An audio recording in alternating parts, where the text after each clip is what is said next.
नमस्कार साथियों, आप सभी का आपके अपने YouTube channel historical of Rajasthan XYZ में स्वागत है। आज की वीडियो दोस्तों अपनी राजस्थान जीके से संबंधित होने वाली है।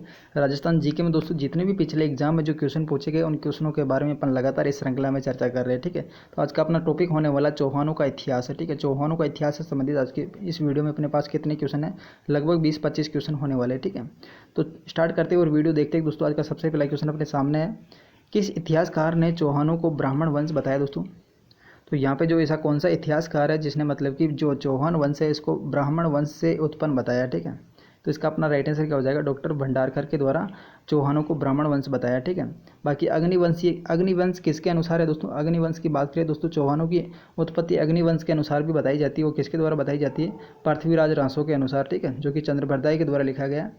और इसके अलावा सूर्यवंशी भी बताया जाता है। दोस्तों सूर्यवंशी किसके अनुसार बताया जाता है, तो यहाँ पे जय नायक के द्वारा मतलब कि एक पृथ्वीराज विजय लिखी गई, जो कि मतलब कि इसके अनुसार कौन सा मतलब कि ये चौहान वंश है, तो ये सूर्यवंशी बताया जाता है। ठीक है, लेकिन यहाँ पे जो ब्राह्मण वंश बताने वाला कौन हो जाएगा, डॉक्टर भंडारकर है। अगला क्वेश्चन देखिए, पृथ्वीराज चौहान तृतीय के समकालीन चंदेल शासक कौन था।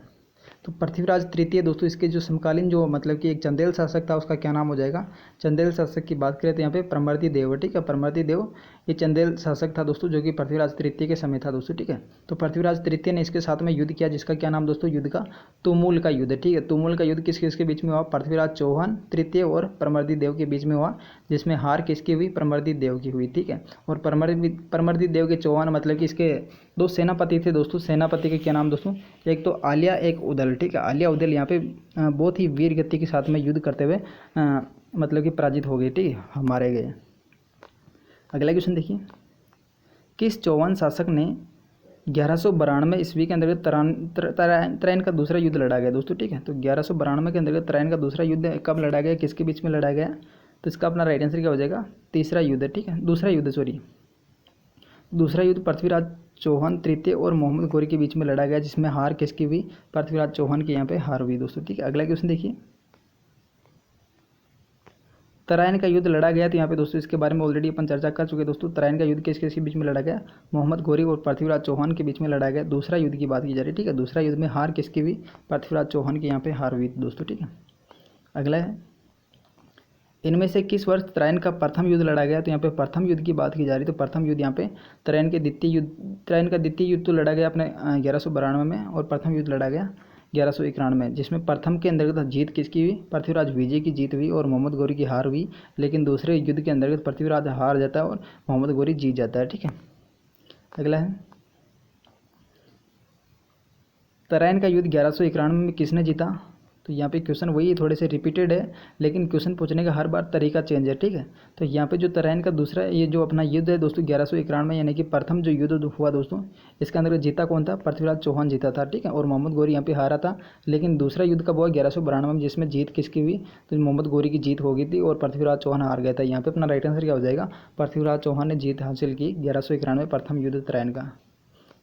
अगला है, सुल्तान मोहम्मद गौरी को वर्ष 1191 में किसने पराजित किया, लेकिन 1192 में वापस उसको हार मतलब कि माननी पड़ी। ठीक है, तो यहाँ पे 1191 में तो दोस्तों मतलब कि मोहम्मद गौरी को पराजित कर दिया, वो कौन सा शासक है। ठीक है, और 1192 में खुद हार गया, तो वो हो जाएगा पृथ्वीराज तृतीय। ठीक है, जो कि पहले युद्ध के अंतर्गत पृथ्वीराज मोहम्मद गौरी को हराता है और दूसरे युद्ध में खुद हार जाता है।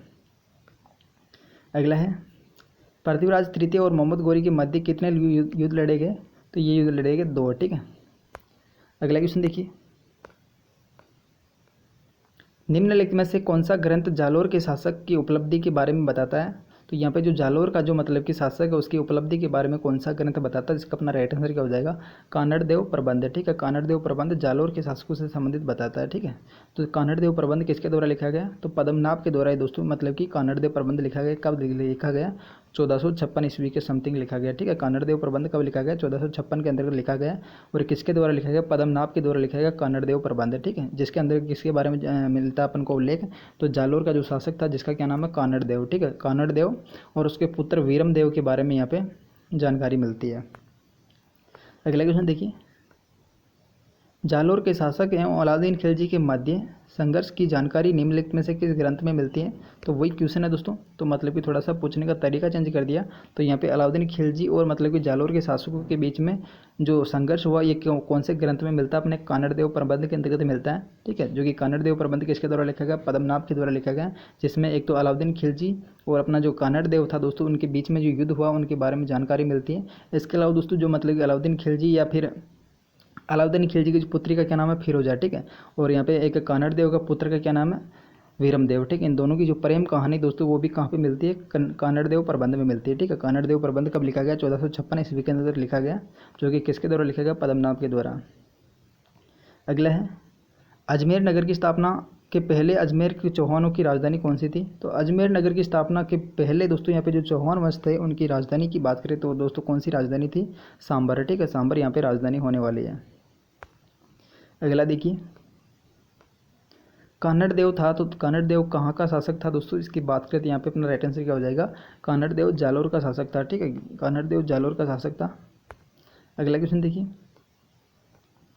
जालोर के अलाउद्दीन खिलजी के समकालीन कौन शासक था। तो जालोर का जो अलाउद्दीन खिलजी था दोस्तों, जालोर से मतलब कि अलाउद्दीन खिलजी का समकालीन शासक कौन था, तो जालोर से संबंधित अपना कौन हो जाएगा, कानड़देव होने वाला। ठीक है, अगला क्वेश्चन देखिए, निम्नलिखित में से किस शासक का संबंध बागड़ से नहीं है दोस्तों। ठीक है, तो यहाँ पे ऐसा कौन सा शासक है जिसका संबंध बागड़ या वागड़ से नहीं होने वाला। ठीक है, तो यहाँ पे अपना राइट आंसर क्या हो जाएगा, कानड़देव है, जो कि मतलब कि वागड़ से संबंधित नहीं है, जालोर से संबंधित है। बाकी गोपीनाथ है, गंगादास है, शोभादास, ये कहाँ से संबंधित होने वाले, वागड़ या मतलब कि डूंगरपुर बांसवाड़ा से संबंधित होने वाले। ठीक है, अगला क्वेश्चन देखिए, अजमेर नगर के संस्थापक कौन है दोस्तों। तो अजमेर नगर के संस्थापक कौन हो जाएगा, अजयराज है। ठीक है, अजयराज यहाँ पे अजमेर नगर के संस्थापक होने वाले हैं। तो इन्होंने मतलब कि यहाँ पे अजमेर नगर की स्थापना कब की गई, तो 1113 के अंतर्गत अजमेर नगर की स्थापना की गई। ठीक है, 1113 के अंतर्गत। अगला क्वेश्चन देखिए,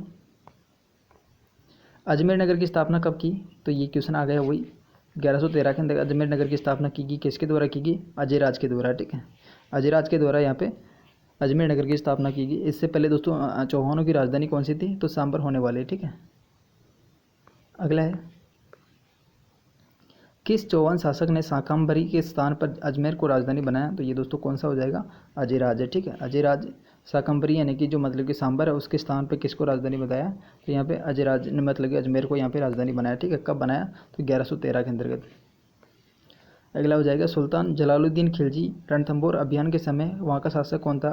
तो यहाँ पे सुल्तान जलालुद्दीन की बात की जा रही है। ठीक है, जलालुद्दीन के समय रणथंभौर के अभियान के समय मतलब कि वहाँ का शासक कौन था, तो यहाँ पे हमीरदेव चौहान। ठीक है, हमीरदेव चौहान वहाँ का शासक होने वाला। अगला क्वेश्चन देखिए, रणथंभौर की विजय के उपरांत अलाउद्दीन खिलजी ने किस दुर्ग पे अधिकार किया दोस्तों। तो यहाँ पे अपना राइट आंसर क्या हो जाएगा, रणथंभौर की विजय के उपरांत अलाउद्दीन खिलजी ने इस दुर्ग को किसको मतलब कि अधिकार में सौंपा दोस्तों। ठीक है, तो यहाँ पे मतलब कि जो अलाउद्दीन खिलजी ने रणथंभौर का जैसे ही किला जीता था तो इसको किसके अधिकार में सौंप दिया, उल्गू खां को। ठीक है, उल्गू खां के यहाँ पे अधिकार में सौंप दिया। बाकी नुसरत खां इस युद्ध में मारा गया दोस्तों। ठीक है, नुसरत खां इस युद्ध में मारा जाता है और उल्गू खां को जीतने के बाद ये किला संभला दिया जाता है। ठीक है, अगला क्वेश्चन है किस रणथंभौर शासक ने दिल्ली सल्तनत के जलालुद्दीन खिलजी को परास्त किया, लेकिन अंततः 1301 में उन्होंने अलाउद्दीन खिलजी से पराजित होना पड़ा दोस्तों। तो यहाँ पे जलालुद्दीन खिलजी था उसको तो मतलब कि पराजित कर दिया, लेकिन अलाउद्दीन खिलजी से मतलब कि हारना पड़ा 1301 के अंतर्गत। वो कौन सा शासक था दोस्तों। ठीक है, तो यहाँ पे अपना राइट आंसर क्या हो जाएगा, हमीरदेव चौहान, जो कि मतलब कि यहाँ पे जलालुद्दीन खिलजी को तो हरा देता है, लेकिन यहाँ पे 1301 के अंतर्गत अलाउद्दीन खिलजी से खुद हार जाता है। ठीक है, जो कि 1301 में साका हो जाता है। अगला क्वेश्चन देखिए, रणथंभौर का युद्ध 1301 में किसके मध्य लड़ा गया। तो यहाँ पे रणथंभौर में जो युद्ध हुआ 1301 के अंतर्गत वो किस किस के बीच में लड़ा गया, तो यहाँ पे अलाउद्दीन खिलजी और राणा हमीरदेव चौहान के बीच में। ठीक है, तो अलाउद्दीन खिलजी और हमीर के बीच में ये युद्ध लड़ा गया, यानी कि पहला ऑप्शन अपना सही हो जाएगा। कब लड़ा गया, 1301 में। ठीक है, अगला क्वेश्चन देखिए, तो ये थी दोस्तों छोटी सी वीडियो। अगर वीडियो पसंद आई तो वीडियो को लाइक कर दीजिएगा, चैनल को सब्सक्राइब कर दीजिएगा। Thanks for watching, see you again.